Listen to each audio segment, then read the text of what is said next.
नमस्कार दोस्तों, चिराग पासवान बार बार ये बात कहते हैं कि मैं बिहार आना चाहता हूं, मैं बिहार आऊंगा, यानी कि वो विधानसभा चुनाव लड़ना चाहते हैं। और अगर चिराग पासवान विधानसभा चुनाव लड़ते हैं, इससे नीतीश का सीधा सीधा नुकसान है, लेकिन बीजेपी को अच्छा खासा फायदा हो सकता है। तो क्या बीजेपी ये सब कुछ जानबूझकर करवा रही है? बीजेपी की इसके पीछे रणनीति क्या है, इस पर बात करेंगे। हमारे साथ चंद्रकांत जी मौजूद हैं। चंद्रकांत जी, बीजेपी क्या चिराग पासवान के पीछे की वो ताकत है जिसकी अक्सर बात होती है?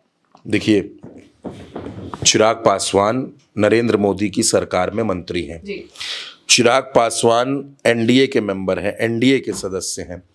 और चिराग पासवान लगातार ये बयान देते हैं कि वो बिहार में विधानसभा का चुनाव लड़ेंगे। और अब तो उनके लिए ये भी कहा जा रहा है कि उनकी सीट भी तय की जा रही है कि वो किस सीट से चुनाव लड़ेंगे। लेकिन मैं इसमें आपको एक अलग पहलू बताना चाहता हूँ। अलग पहलू दरअसल दोस्तों ये है कि बिहार में एक रीजन है शेखपुरा। शेखपुरा में 4 जिले हैं और तकरीबन 25 सीटें हैं विधानसभा की। बहुत बारीक बात है ये। बिहार में पिछली बार जब चुनाव हुआ 2020 का, तो आप जानते हैं कि 134 सीटों पर चिराग पासवान ने अपने प्रत्याशी उतार दिए। 134 सीटों पर नतीजा, चिराग पासवान जीते सिर्फ एक सीट जीते चुनाव में। ये वही चिराग पासवान है, वही एलजेपी है जो 2005 में 29 सीटें जीत गई थी और नीतीश कुमार को मुख्यमंत्री नहीं बनने दिया था। लेकिन हुआ क्या, 2020 के चुनाव में ये भले ही एक सीट जीते, लेकिन नुकसान सबसे बड़ा कर दिया नीतीश कुमार का। वो नीतीश कुमार जो कभी 75-77 सीटें बिहार में जीता करते थे, वो नीतीश कुमार 43 सीटों पर आकर अटक गए, यानी नुकसान हुआ नीतीश कुमार का। अब जो मैं आपको रीजन बता रहा हूं शेखपुरा का, शेखपुरा में 25 सीटें आती हैं। इस रीजन में 4 जिले हैं। पिछली बार जब यहां चुनाव हुआ तो चिराग ने यहां ज्यादातर सीटों पर अपने प्रत्याशी उतार दिए। हुआ क्या कि इस सीट पर बहुत बड़ा नुकसान हुआ एनडीए का, क्योंकि एनडीए में कौन था? नीतीश कुमार और बीजेपी। 20 सीटें अकेले महागठबंधन जीत ले गया। 20 सीटें। आप सोचिए कि अगर वो 20 सीटें एनडीए के खाते में होती तो ये सरकार कितनी मजबूत होती इस वक्त जो चल रही है। तब 20 सीटें महागठबंधन जीत ले गया और महज 2 से 3 सीटें एनडीए के पाले में आई। यानी बहुत तगड़ा नुकसान यहां पर इस बक्सर की बेल्ट में हुआ।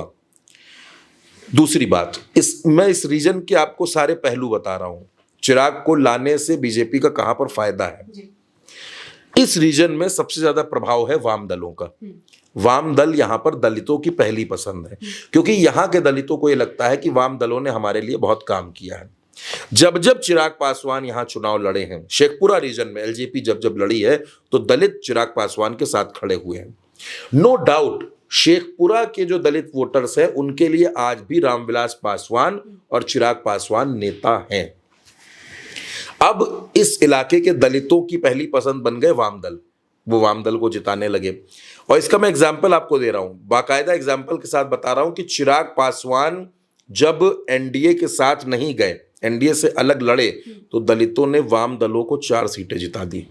लेकिन जब चिराग पासवान एनडीए के साथ लड़े, तब यहां पर वाम दलों को सिर्फ 1 सीट मिली। यानी कि इस क्षेत्र की जो पूरी राजनीति है, जो दलित सेंट्रिक पॉलिटिक्स है, वहां चिराग पासवान की स्वीकार्यता तो है, लेकिन चिराग पासवान की स्वीकार्यता उस मायने में है जब वो एनडीए के साथ चुनाव लड़ते हैं। और इसमें फायदा किसका है? इसमें फायदा बीजेपी का भी है, क्योंकि चिराग पासवान के नाम पर दलित वोटर्स मिल जाते हैं और दलित वोटर्स जुड़ेंगे तो वो फायदा मिलेगा सीधे सीधे बीजेपी को। तीसरी बात, बीजेपी पता नहीं क्यों जानबूझकर या प्लानिंग के चलते क्या कर रही है कि वो इस पूरे लड़ाई को, चुनावी लड़ाई को चिराग बनाम तेजस्वी बनाना चाहती है। नीतीश बनाम तेजस्वी नहीं, चिराग बनाम तेजस्वी। फायदा क्या होगा इसमें? चिराग युवा, तेजस्वी युवा। तेजस्वी पिछड़े वर्ग से, चिराग दलित वर्ग से। तेजस्वी डिप्टी सीएम रह चुके हैं, चिराग केंद्रीय मंत्री हैं। तेजस्वी अभी तक सत्ता में नहीं आ पाए, फुल फ्लैश सत्ता उनको नहीं मिली, चिराग पासवान केंद्र की सत्ता में हैं। रामविलास पासवान ने, मुझे आज याद आता है कि एक इंटरव्यू में बात कही थी कि चिराग एक दिन बिहार का मुख्यमंत्री जरूर बनेगा। आज बनेगा, कल बनेगा, 5 साल बाद बनेगा, 10 साल बाद बनेगा, मैं तारीख नहीं बता सकता, लेकिन चिराग बिहार का मुख्यमंत्री जरूर बनेगा। तो क्या चिराग को अपने पिता की वो लाइन याद आ रही है? एक और घटना मैं दर्शकों को बताना चाहता हूं, बेहद जरूरी घटना। 2005 में चुनाव हुआ। 2005 में नीतीश कुमार 75 सीटें जीत लाए। नीतीश कुमार को जरूरत थी सीटों की। रामविलास पासवान उस समय यूपीए की सरकार में मंत्री थे, यूपीए की सरकार में मंत्री थे, 29 सीटें जीते। लेकिन तब चिराग पासवान के पिता रामविलास पासवान ने एक बात कह के पेच फंसा दिया। उन्होंने कहा कि मुख्यमंत्री तो मुसलमान होना चाहिए। इतनी सी बात पे मामला अटक गया। अब नीतीश कुमार ने किसी तरीके से सरकार तो बना ली, बीजेपी के साथ गठजोड़ करके मामला सेट हुआ, सरकार बन गई, लेकिन सरकार गिर गई। बिहार में 2005 में 2 बार विधानसभा चुनाव हुआ, ये बहुत से लोगों की जानकारी में नहीं होगा। पहला चुनाव फरवरी में हुआ, दूसरा चुनाव अक्टूबर नवंबर में हुआ। दूसरे चुनाव में नीतीश कुमार मुख्यमंत्री बन पाए थे, पहले चुनाव में उनकी सरकार गिर गई थी क्योंकि रामविलास पासवान ने गेम बदल दिया। अच्छा, ये बात मैं आपको 2005 की बता रहा हूं। अब हो गए 20 साल। 20 साल बाद इतिहास खुद को दोहरा रहा है।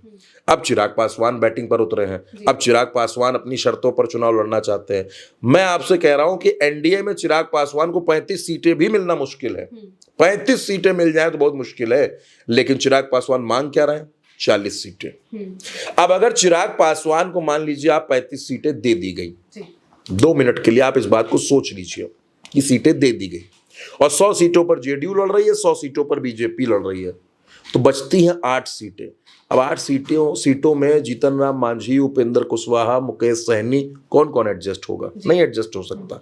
यानी चिराग की सीटें घटेंगी और नीतीश 100 सीटों पर मानेंगे नहीं। नीतीश 110 से नीचे जाने को तैयार नहीं है। अब वो 110 रख लीजिए, बीजेपी की 100 रख लीजिए, 210 का आंकड़ा हो गया। अब आप सीटें कैसे मैनेज करेंगे? जब आप चिराग को 30 सीटें भी दे देंगे तो 240 पहुंच जाएगा ये आंकड़ा। तब बचेंगी 3 सीटें। तब आप किसको कौन कौन सी सीट देंगे? यानी मैं आपसे कह रहा हूं कि बिहार में सीट शेयरिंग का मसला उलझेगा। लेकिन अभी बीजेपी को चिराग में फायदा नजर आ रहा है। अभी बीजेपी को लगता है कि चिराग पासवान वो हैं जो नीतीश कुमार को पैदल कर सकते हैं जी। और अगर ये लड़ाई चिराग बनाम तेजस्वी बनी रहे तो इसका फायदा हमको मिलेगा। और इसका फायदा ये मिलेगा कि दलित वोटर्स एक मुश्त हमारे साथ आ जाएंगे और नीतीश कुमार के चेहरे पर पिछड़े नेता भी हमारे साथ आ जाएंगे, पिछड़े लोग भी आ जाएंगे, तो हम सरकार बड़ी आसानी से बना लेंगे। बाद में क्या सिर पटौल होगी उस पर कोई बहस हो सकती है बाद में, लेकिन बात यह है कि बीजेपी को चिराग में अपना फायदा नजर आ रहा है और बीजेपी इसीलिए सोच रही है कि ये लड़ाई चिराग बनाम तेजस्वी की बने। इसीलिए बीजेपी चिराग पासवान को पीछे से बैकअप दे रही है। जी बिल्कुल। और जिस तरह से चिराग पासवान बार बार बयानबाजी कर रहे हैं, लेकिन बीजेपी की तरफ से इस पर कोई भी बयान नहीं दिए जा रहे हैं या फिर उनको लेकर कोई बात ही नहीं कही जा रही है। नीतीश कुमार भी इस वजह से इनसिक्योर हो रहे हैं क्योंकि बीजेपी ने उन्हें भी अभी तक वो आश्वासन नहीं दिया है जो वो चाहते हैं। इस वजह से बीजेपी को अपना फायदा सीधे तौर पर चिराग पासवान में दिख रहा है। चिराग बनाम तेजस्वी की लड़ाई को वो बनाना चाहते हैं जिसका फायदा बीजेपी को सीधे तौर पर मिलेगा। फिलहाल के लिए मेरे यानी कि महिमा के साथ इतना ही। आप देखते रहिए उल्टा चश्मा यूसी।